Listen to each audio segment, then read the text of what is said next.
The morning light filtered gently through the leaves, painting dappled patterns on the worn wooden floor of Hoaica's small house.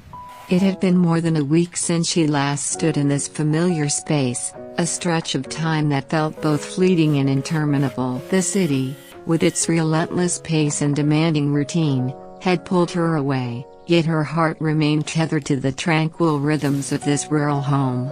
Today, a rare window of opportunity had opened. Her son, Tony, was deeply engrossed in his lessons with a dedicated teacher, a crucial step in addressing his delayed speech. This precious solitude allowed her to embark on a much-needed pilgrimage back to her roots, to breathe in the scent of her own land, and to find a moment of peace before the afternoon bus would carry her back to the city's anxieties. A quiet sense of gratitude enveloped her as she surveyed her surroundings.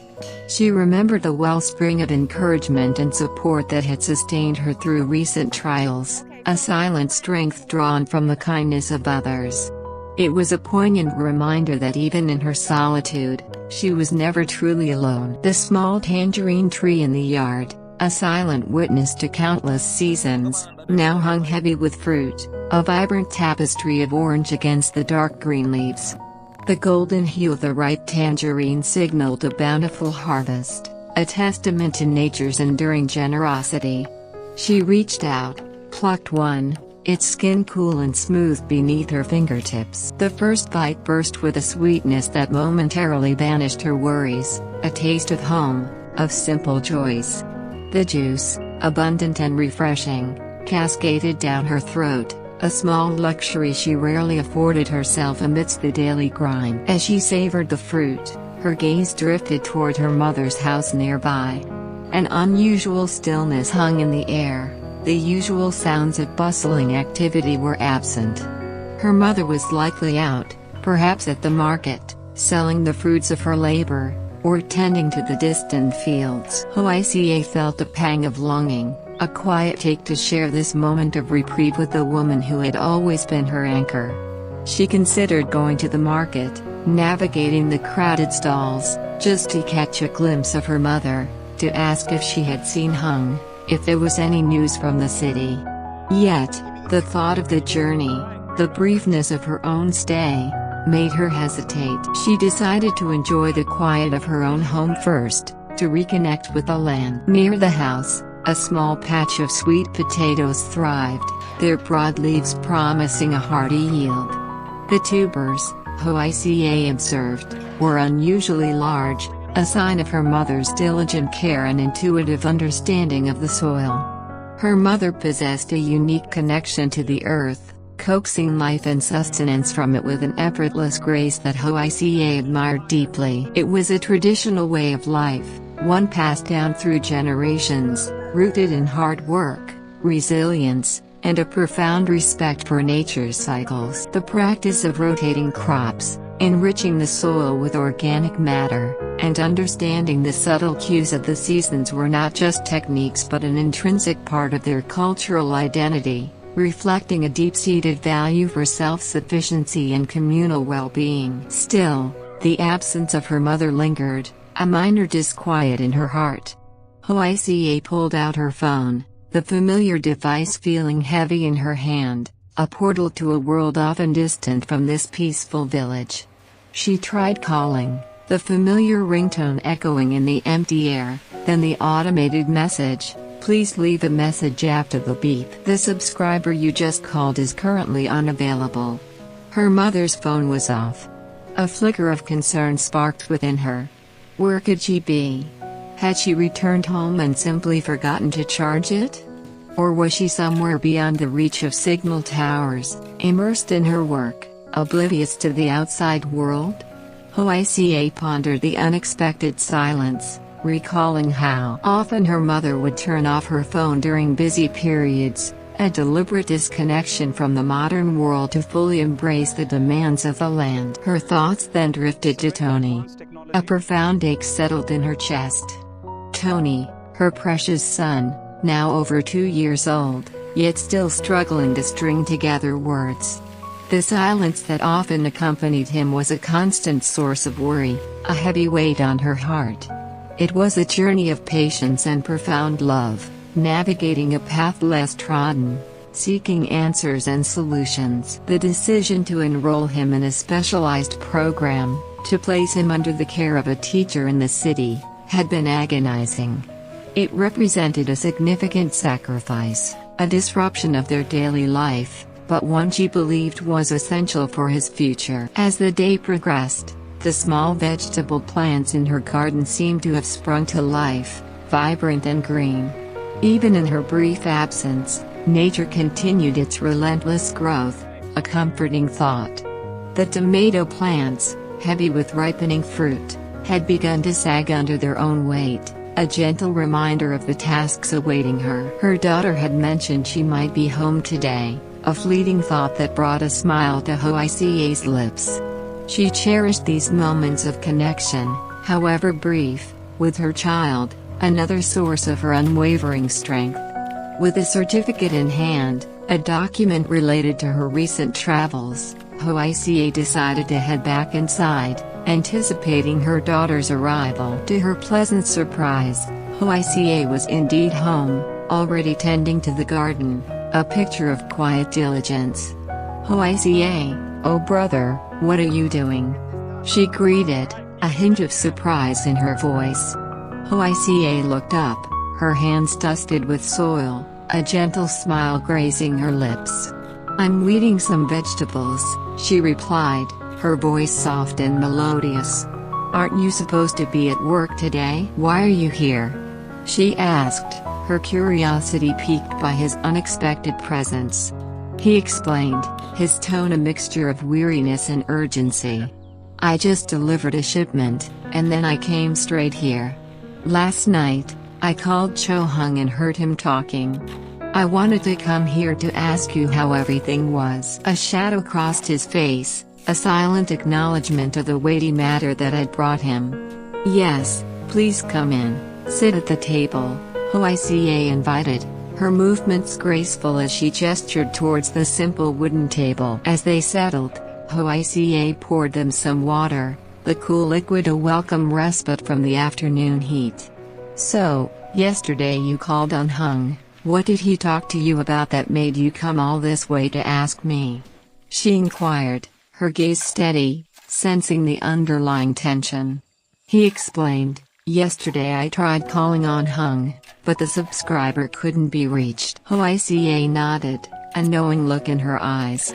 "Yes, that's because a few days ago, I forgot to bring my charger. The battery died. I had to borrow one from the other people living in the same place. It took me a long time to find one, so it was only later that I was able to charge it and get battery again." Such small inconveniences often compounded into larger issues in their lives, a constant negotiation with limited resources and demanding schedules. "Oh, I see," he murmured. "Yesterday I called on Hung, but it didn't work. So, I called on Hung again, and I heard Hung say that my son, Tony, was studying at the hospital downstairs." He paused, a troubled expression clouding his face. "Yes, Tony is now over 2 years old but still can't speak, so Hung and I took Tony to the doctor," Hoaica confirmed, her voice laced with a mixture of hope and trepidation. "Luckily, Tony was fine, his ears, tongue, and throat were all healthy. After the doctor examined him, he only concluded that Tony was slow to speak, so the doctor said he had to stay there. Let Tony learn to speak for a while." "That's lucky," she recounted the relief that had washed over her when the more serious medical condition (NS) were ruled out, yet the journey of speech therapy remained daunting. "I was also very impatient," he confessed, mirroring her anxiety. "Yesterday, I heard Hung say that, so when I came home today, I came here to ask how it was." Hoaica offered him a reassuring smile, a quiet strength emanating from her. "Yes, that's lucky. I'll try my best to take care of the child." He leaned forward, his voice tinged with a quiet frustration. "Yes, but why did this happen to the child, and you didn't tell me?" "Even though it's hard, Tony is your son. Hoaica's response was immediate, a reflection of her deeply ingrained self-reliance and desire to protect others. Yes, because I didn't want to bother you. You just started a business, you're busy with work, you also drive long distances all day and night, so it's hard. I didn't want to tell you about such a small thing because I was afraid you would worry and it would affect your work. Her dedication to protecting those she cared about, even at her own expense, was a hallmark of her character, a cultural expectation of filial duty and personal sacrifice that resonated deeply within her. He shook his head, a look of resolute determination on his face. Work is work, but you and your child are different. Your feelings and your son are older, and your work is different. I will arrange it without you telling me, that's not possible. But why are you staying at home today? I'm down there with the kids. Hoaica explained her brief respite, the weight of her responsibilities temporarily lifted. Tony goes to school all day with the teacher. In the morning, I feed Tony and take him to class. Then I catch the bus home. It's been a week since I've been home. I want to go home for a bit. I'll be home for a while. In the afternoon, I'll catch the bus down there with Tony. A faint worry creased his brow. Is it convenient for Tony to stay with the teacher? He asked, his concern palpable. Yes, at first, Tony didn't know the teacher and cried a lot, Hoaica admitted, recalling those first difficult days. Those days, I was there with Tony, but these days, Tony has gotten used to the teacher. Tony also doesn't cry and has started to focus on studying. The teacher also told me that if I leave Tony all day, the teacher will take care of him. If I stay there, I don't know what to do, so I'll take advantage of it and go home for a while. I have to tell the teacher to take good care of Tony. Her words painted a vivid picture of the initial struggle and the gradual adaptation, a testament to Tony's resilience and the teacher's patience. The transition, a significant emotional and practical challenge for both mother and child, underscored the deep reliance on community and professional support in such circumstances. He then addressed a practical concern, one that often weighed heavily on families navigating specialized care. As for the lack of money, just tell me, and I will help. Is the cost for Tony too much? Hoaica reassured him, her voice reflecting a quiet pride in her self-sufficiency. Yes, Tony's school expenses aren't too much, because Tony is still young. When he goes to the hospital, the government will support all the hospital fees and take care of Tony's accommodation, electricity, water, and daily living expenses. This government support, a vital safety net for many families, was a reflection of the societal value placed on child welfare and access to health care, particularly for those with special needs. I only have to worry about food and money to buy a few personal items, she continued. As for whether you lack money or whatever, my hero and I already have a little, so you don't have to worry. My hero and I can take care of Tony. Despite her assurances, he remained resolute in his desire to contribute. That's fine, but I also want to contribute a little bit for you and Tony so you can take good care of Tony better than this, Hoaica. He reached into his pocket, pulling out a small wad of money. Yes, I just delivered a shipment and have a little bit of money. I'll take it first to take care of my child. If you can't stay there, then even though Tony is my son, I'll take it to take care of my child. His gesture, though heartfelt, was met with Hoaica's characteristic independence. Yes, just take it and take care of your work. She understood the demands of his fledgling business, the constant need for capital, the sacrifices required to establish oneself. I know you're just starting a business and need a lot of capital to do business, so just take it and take care of your work. As for Tony, me and the hero can still take care of him. He insisted gently, it's okay, this is just a little bit. As for your business capital, you'll take care of it yourself. I'll save this for Tony. Hoai, ever practical, countered, just keep it because Tony doesn't need that much money. All expenses are covered, but just daily meals cost a little, so just keep it. She understood the symbolic importance of his offering, not just as financial aid, but as an expression of his commitment and responsibility as Tony's father. Or I'll take a little to make you happy. Even though it's hard, you still have to be responsible for your child. She understood that his contribution was about more than just money, it was about acknowledging his role, easing his conscience, and allowing him to feel like an active participant in Tony's well-being. Yes, just a little bit, just a little bit, I'll keep a part of it, just a little bit. Her words, a gentle compromise, sought to balance his desire to help with her own independent spirit. Many times I've refused you, but this time, Tony is like that. I also accept a little bit so you don't worry. I'll hold this one, okay? She took a small portion of the money, acknowledging his fatherly concern. He seemed to breathe a sigh of relief. Why did you give me so much? You put a part away, this one isn't much, just take it. Hoai, her smile warm, simply replied, yes, thank you. She then shifted the conversation back to Tony's progress. So how is the child's school situation? Did the teacher put pressure on him? Her maternal instincts, ever vigilant, prompted the question, fearing any undue stress on her vulnerable son. No.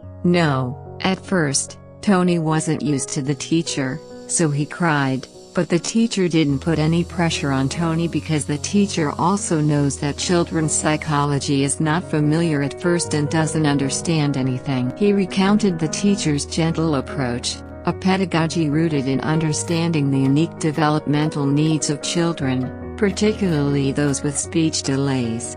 Each time he studies, the teacher only lets him study for an hour, and the other time, the teacher lets the children play and do other activities, so Tony doesn't have any pressure. A wave of relief washed over Hoai. Yes, that's good. I'm just afraid that the teacher will force Tony to study too much, afraid that Tony will panic. I'm very worried because now Tony doesn't know how to speak, the teacher will put pressure on him. Let the child learn to speak faster, causing pressure on Tony. Then it will be difficult. Her anxieties, deeply rooted in a mother's protective love, were understandable. Children, especially those with developmental challenges, required patience and a nurturing environment, not excessive pressure that could hinder rather than help their progress. He reassured her, if the child agrees, you don't have to worry about that. The first few days were a bit stressful because he wasn't used to the teacher and the living environment was completely different. It's all different, he recalled the initial difficulties, the tearful nights, the gradual adjustment to a new routine and new faces. At night, Tony often cries, but once Tony gets used to it, it's better. I even feel like Tony is happier at home because there are many friends down there like Tony who are also slow to speak. Also, there are many games there. In our free time, Tony and I often go there to play. Hoai's heart lightened. Well then, you'll worry less, she said, a genuine smile gracing her lips. Yes, now you give me this money.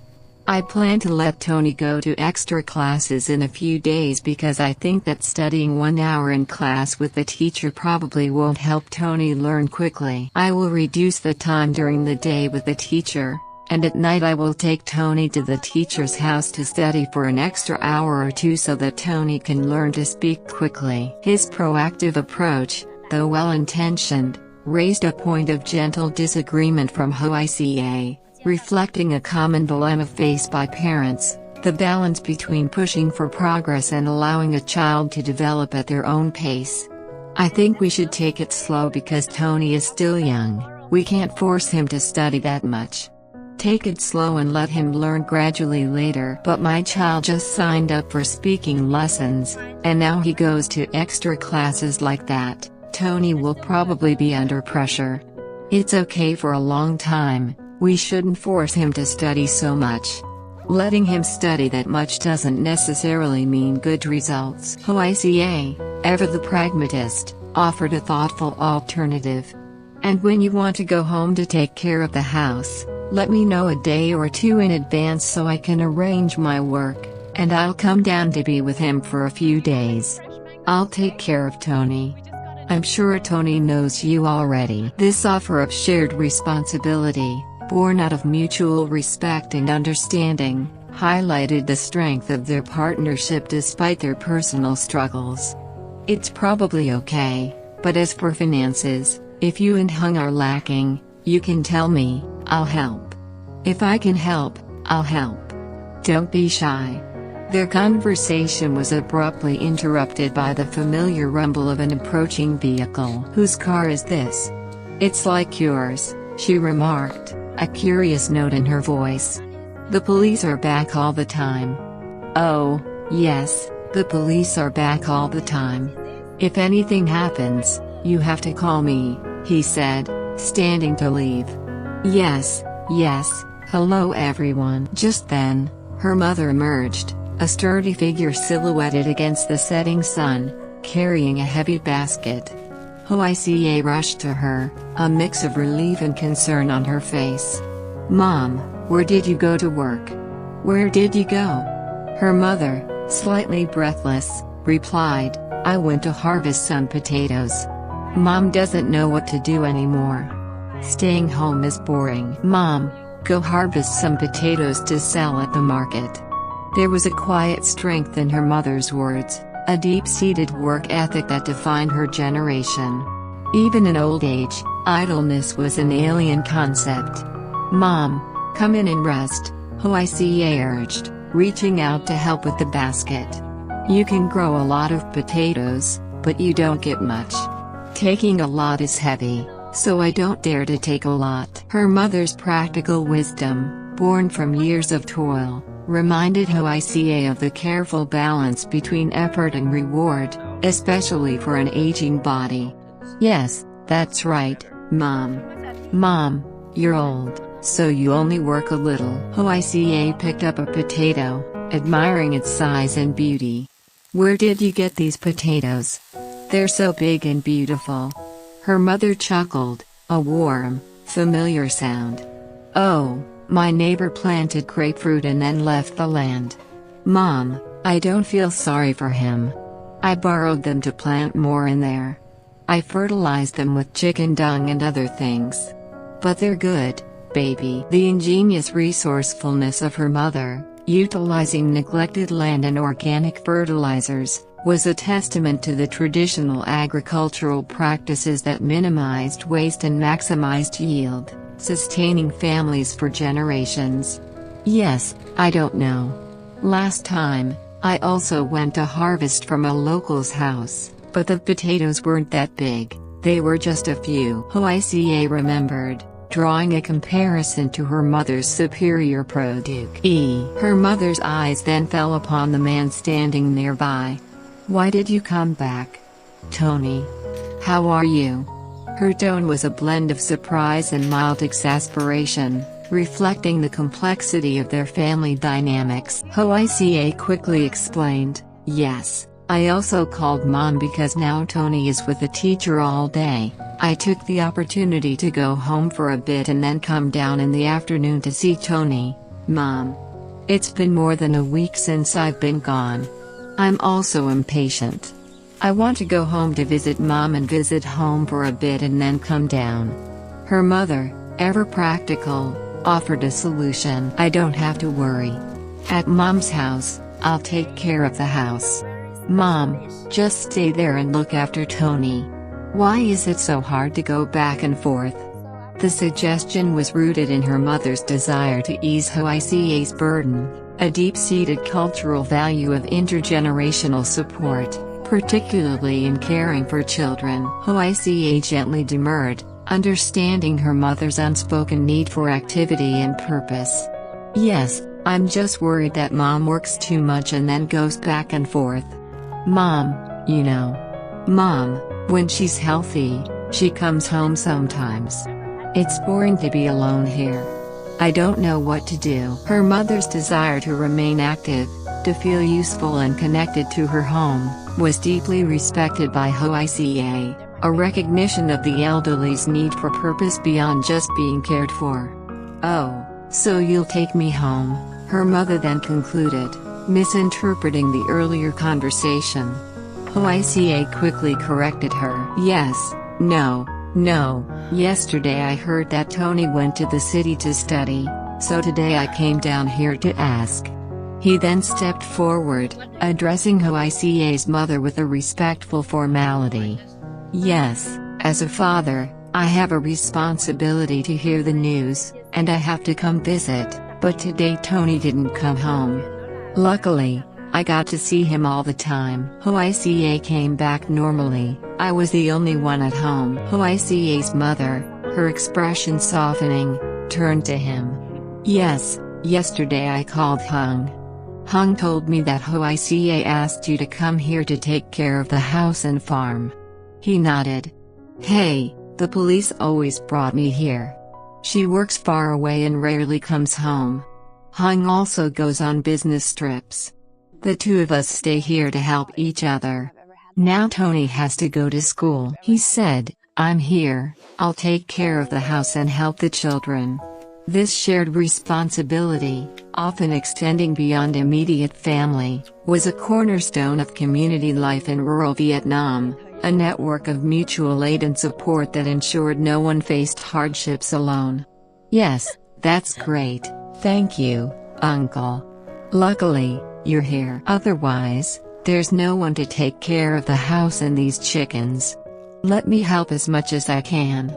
With you taking care of the house and farm like this, I think it's great." He then addressed Lyhoaica, his voice filled with newfound confidence. Tony, after hearing Lyhoaica talk so much, has gotten used to the environment of a teacher, and I feel less worried. He offered a parting wish, a hope for continued progress. "Let Tony always hope that Lyhoaica will take good care of him. Let Tony, now. Please allow me to go home. It's late." Lyhoaica's mother, ever hospitable, urged him to stay. "It's late anyway. You stay here and eat with me and my mother. I'll go cook." He politely declined, his sense of duty pulling him back to the city. "Yes, let's do it another time." "Oh, I'll do it another time. Oh, I'll remember what you told me to do. Try to take good care of my child. Let me go to work with peace of mind. If anything happens, just call me. Yes, please allow me to go home. Then, bye, Uncle. I'll go home." With a final nod of respect, he departed, leaving Lyhoaica and her mother in the quiet embrace of their home. Lyhoaica admired the potatoes once more.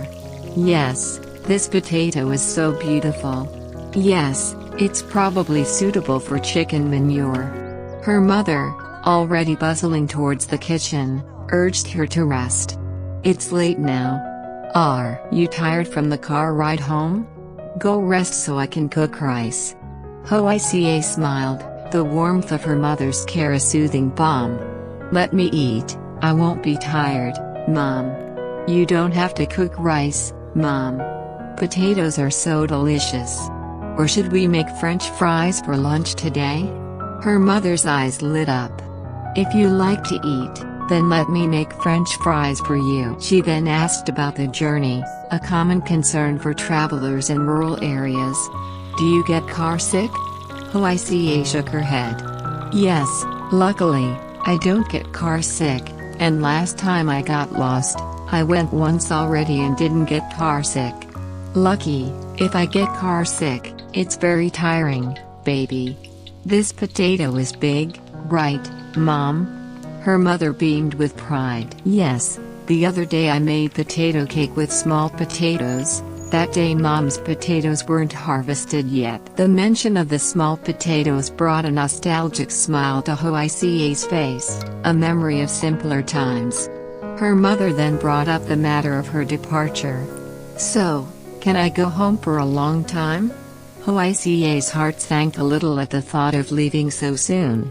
But responsibility called. Yes, I'll go home for a while, then in the afternoon, Mom, because Tony stays with his teacher during the day, but at night he still has to be looked after and then take the bus, so it's very tiring.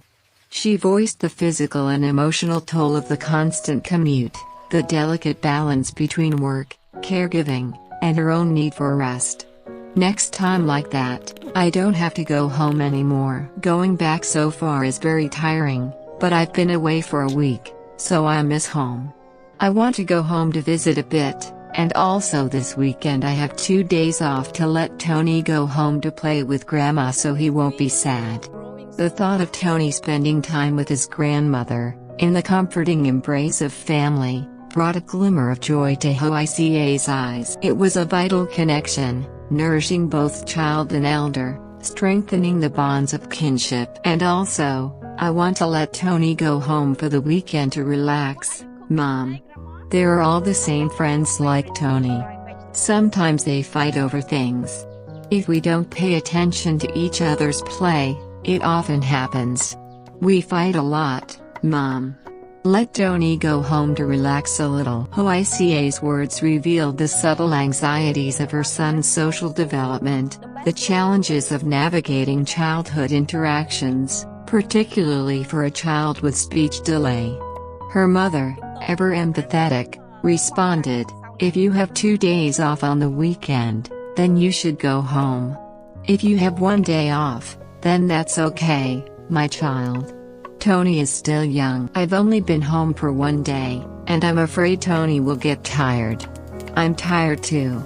Her mother's words echoed Hoaica's own unspoken weariness, the shared burden of caregiving. "I think like this, Mom. Tony stays with his teacher all day. I don't know what to do. I'm also upset."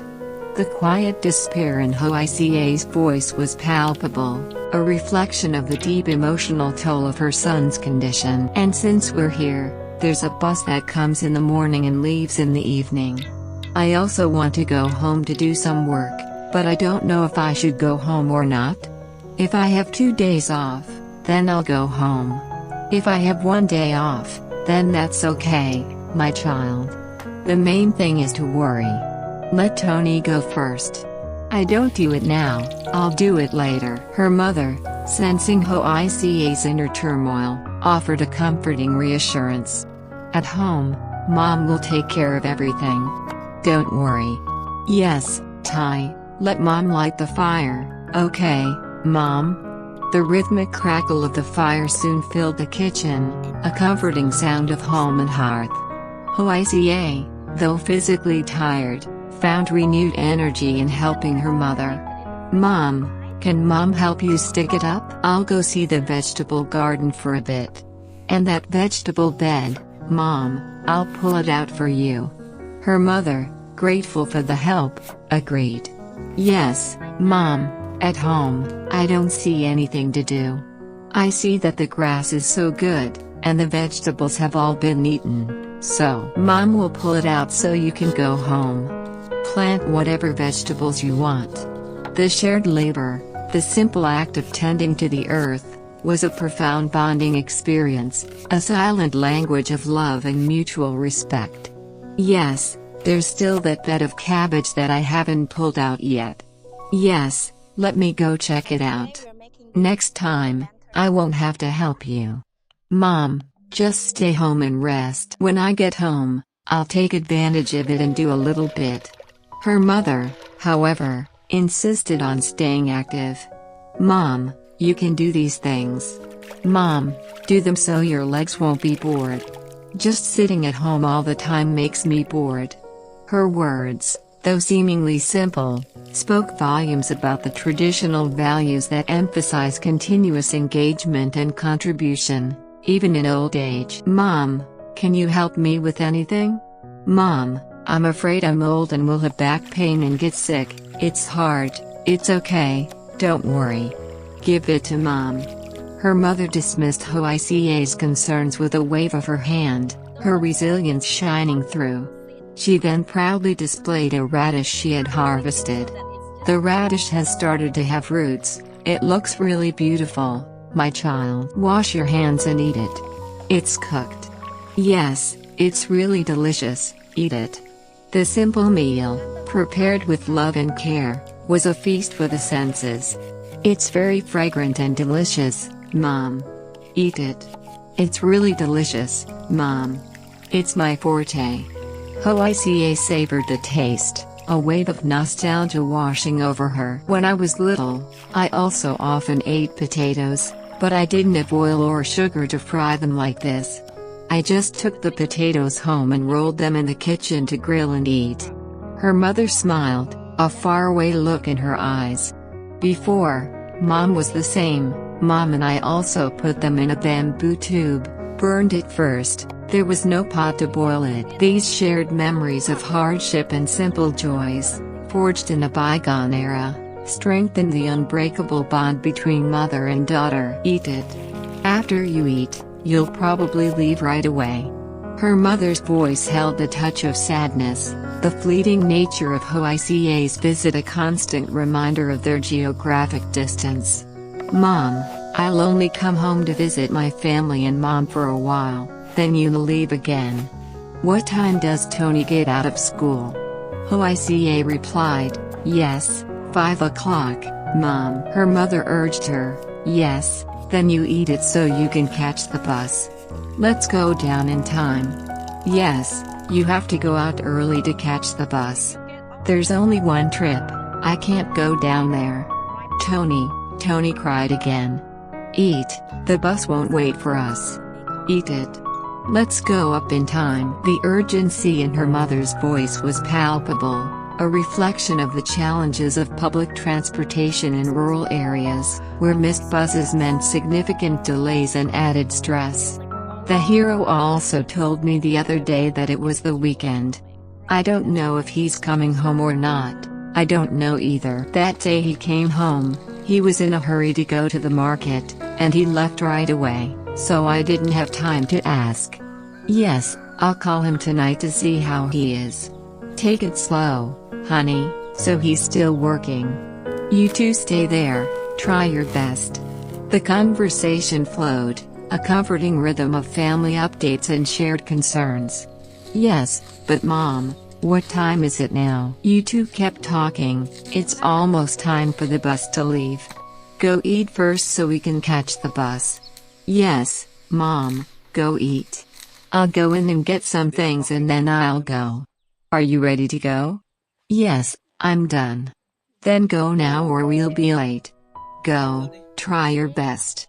With a final embrace, Lyhoaica bid farewell to her mother, her heart heavy with the mixed emotions of return and departure. The village market was a symphony of sounds and smells, a vibrant tapestry of daily life.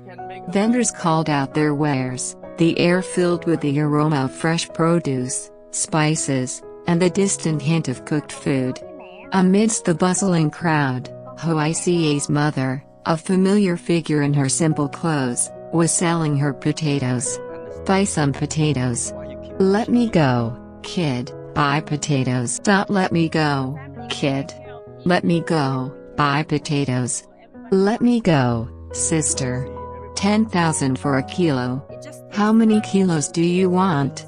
My potatoes are very soft and delicious. You can take the small ones home and boil them, and the big ones can be used to make soup. 10,000, sister. They're very soft, sister. 1.5 kilos, thank you. Her voice, though weathered by age, held a clear and inviting tone, a testament to her years of experience in connecting with customers. The art of selling, in this traditional market setting, was not merely a transaction but a social interaction, built on trust, familiarity, and a genuine connection to the goods being offered. She expertly weighed the potatoes, her hands moving with practiced efficiency, a quiet pride in the quality of her produce. However, despite her efforts and the lively atmosphere, she observed no sign of the person she had hoped to meet, no news or report of their whereabouts. Yes, I'm sorry. I went all the way to the market but didn't see her report anything. The soft potatoes, fragrant and inviting, remained a testament to her honest labor, selling for just 10,000 a kilo. 10,000 only, my dear. Hello ladies. Meanwhile, back at Lyhoaica's house, a sense of foreboding hung in the air. The peace that had settled after Lyhoaica's departure was suddenly disturbed. It seems like someone is at home. I have to go down and see how it is, Lyhoaica's mother muttered to herself, her instincts alerted by an unfamiliar presence. As she approached, she heard a voice calling out, "Lyhoaica, who is calling me all the time? Lyhoaica, I am an acquaintance of Lyhoaica. You have been looking for Lyhoaica. Do you have something for me?" The stranger's voice, though polite, carried an unsettling edge. "I have been looking for Lyhoaica. I have a little thing for you. I want to see you all the time," the woman continued, her eyes scanning the house with a peculiar intensity. Lyhoaica's mother, ever the gracious host, despite her unease, invited the stranger in. "Ma'am, please come in." "Yes, please sit down." As the woman settled, Lyhoaica's mother, her gaze shrewd and observant, asked, "Yes, who are you that you keep looking for Lyhoaica?" "I am an acquaintance of Lyhoaica, but why have I never met you before?" "Who are you? And I have never seen you before." The directness of her question cut through the pleasantries, demanding an explanation. The stranger paused, a deep breath taken as if to brace herself for a difficult confession. "I am Lyhoaica's foster mother," she stated, the words hanging heavy in the air. Lyhoaica's mother's eyebrows furrowed in confusion. "Lyhoaica's foster mother? In the past, I saw that Lyhoaica